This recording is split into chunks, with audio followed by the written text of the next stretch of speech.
سورہ البقرہ 23واں رکوع۔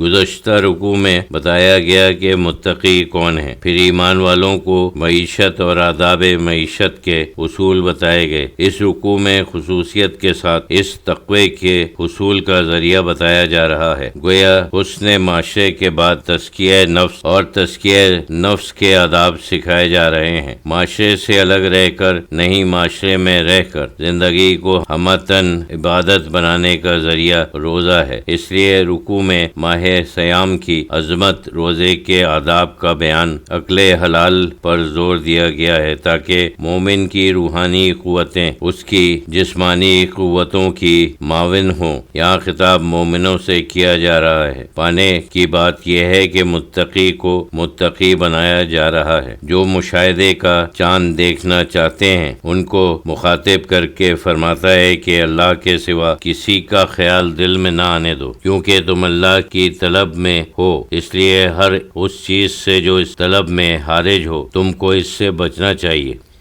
یا ایھا الذین آمنوا کتب علیکم الصیام کما کتب علی الذین من قبلکم لعلکم تتقون۔ اے ایمان والو، تم پر روزے فرض کیے گئے ہیں جیسے کہ ان پر فرض کیے گئے تھے جو تم سے پہلے تھے، اور ایسا کرنا خود تمہاری بھلائی اور بہبود کے لیے ہے تاکہ تم پرہیزگار بن جاؤ، متقی بن جاؤ، اپنے حیوانی جذبات پر غلبہ پا جاؤ، ان کے حاکم بن جاؤ، ان کی محکومی سے نکل جاؤ۔ ایاما معدودات فمن کان منکم مریضا او علی سفر فعدۃ من ایام اخر وعلی الذین یطیقونہ فدیۃ طعام مسکین فمن تطوع خیر فہو خیر لہ وان تصوموا خیر لکم ان کنتم تعلمون۔ یہ روزے گنتی کے چند دن ہیں، کوئی بڑی بات نہیں۔ پھر جو کوئی تم میں سے بیمار ہو یا سفر میں ہو اور دنوں میں اس کا شمار پورا کر لے، ان قضا روزوں کی تکمیل کسی اور مہینے میں کر لے، اور جو لوگ اسے بڑی مشکل سے برداشت کر سکیں ان کے ذمے فدیہ ہے، یعنی ایک مسکین کا کھانا، اور جو شوق سے نیکی کرے، ہم ہمت کر کے روزہ رکھ لیے یا زیادہ محتاجوں کو کھلائے یا کچھ اور خیر و خیرات کرے تو اس کے لیے اور بھی اچھا ہے، اور اگر تم سمجھو تو روزہ رکھنا ہی تمہارے لیے بہتر ہے۔ یعنی اگر تم کو روزے کی فضیلت کا علم ہے تو اس موقع کو ہاتھ سے کبھی نہ جانے دو۔ یہ رحمتیں اور نوازشیں رمضان کے ساتھ خاص ہیں۔ جس ماہ میں تم پر روزہ فرض کیا گیا ہے وہ یہی رمضان کا مہینہ ہے۔ شہر رمضان الذی انزل فیہ القرآن ھدی للناس وبینات من الھدی والفرقان فمن شہد منکم الشہر فلیصمہ ومن کان مریضا او علی سفر فعدۃ من ایام اخر یرید اللہ بکم الیسر ویریدکم العسر ولتکملوا العدۃ ولتکبروا اللہ علی ما ھداکم ولعلکم تشکرون۔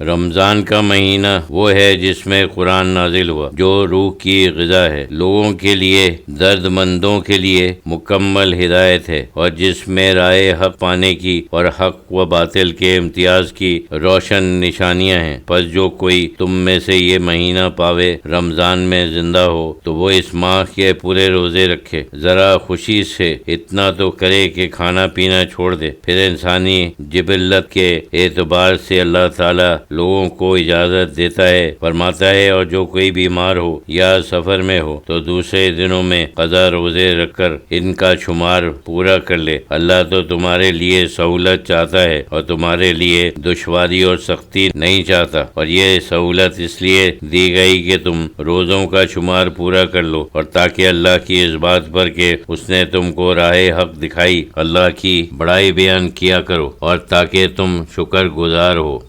وَإِذَا سَأَلَكَ عِبَادِي عَنِّي فَإِنِّي قَرِيبٌ أُجِيبُ دَعْوَةَ الدَّاعِ إِذَا دَعَانِ فَلْيَسْتَجِيبُوا لِي وَلْيُؤْمِنُوا بِي لَعَلَّهُمْ يَرْشُدُونَ۔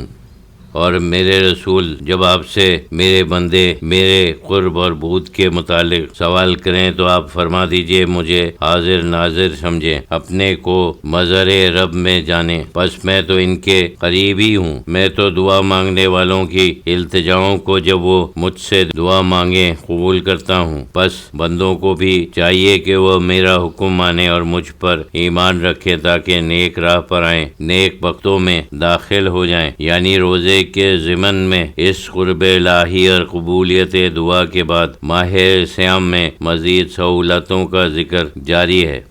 احل لکم لیلۃ الصیام الرفث الی نسائکم ہن لباس لکم وانتم لباس لہن وعلم اللہ انکم کنتم تختنون انفسکم فتاب علیکم وعفا عنکم فالآن باشروہن وابتغوا ما کتب اللہ لکم وکلوا واشربوا حتی تبین لکم الخیط الابیض من الخیط الاسود من الفجر ثم اتموا صیام الی اللیل ولا تباشرہن وانتم عاکفون فی المساجد تلک حدود اللہ فلا تقربوها کذالک یبین اللہ آیاتہ للناس لعلہم یتقون۔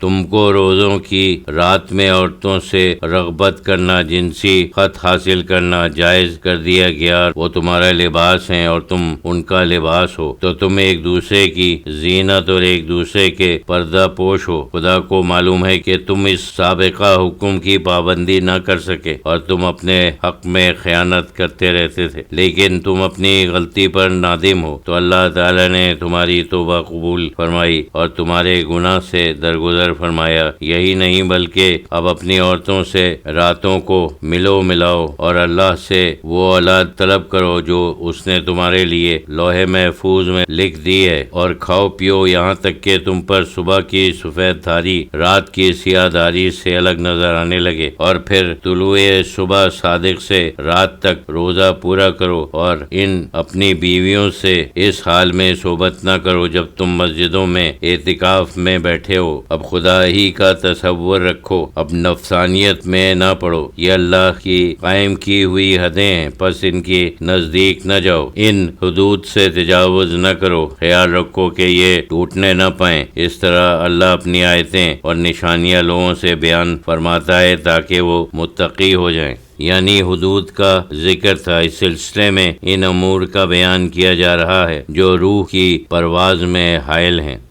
وَلَا تَأْكُلُوا أَمْوَالَكُمْ بَيِّنَاكُمْ بِالْبَاطِلِ وَتُدْلُوا بِهَا إِلَى الْحُكَامِ لِتَأْكُلُوا فَرِيقٌ مِّنْ أَمْوَالِ النَّاسِ بِالْإِثْمِ وَأَنْتُمْ تَعْلَمُونَ۔ اور یاد رکھو کہ ایک دوسرے کا ناحق مال نہ کھاؤ، حرام چھوڑو، اور نہ اس اپنے مال کو رشوت کے طور پر حاکموں کے پاس لے جاؤ کہ لوگوں کے مال کا کچھ حصہ ناجائز طور پر یوں کھا جاؤ، حالانکہ تم کو علم ہے کہ روزے میں اپنے مال سے باز رہنے کا حقیقی منشا دوسروں کے مال سے بطریق اولا باز رہنا ہے۔ اگر روزے کے بعد بھی یہ مقصد حاصل نہ ہوا تو روزے کی معنویت کھو بیٹھو گے۔